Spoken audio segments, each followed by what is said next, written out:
तो भाई आप लोग देख रहे हैं,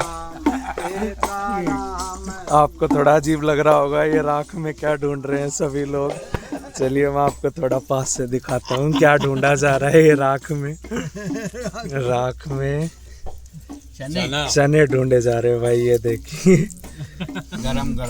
गरम गरम चने अभी अभी बनाए गए हैं। हमारे होरा बोलते हैं इसको। मध्य प्रदेश में इसको होरा बोला जाता है और ये यहाँ का सबसे बढ़िया लोगों को खाने में लगता है। मैंने पहले भी बहुत जगह देखा है और इसका स्वाद भी बहुत अच्छा होता है भाई।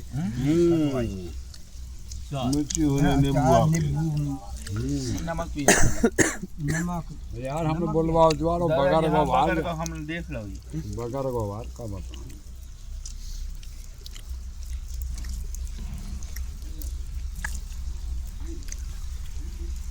बीच बीच में हेरा गाँव था।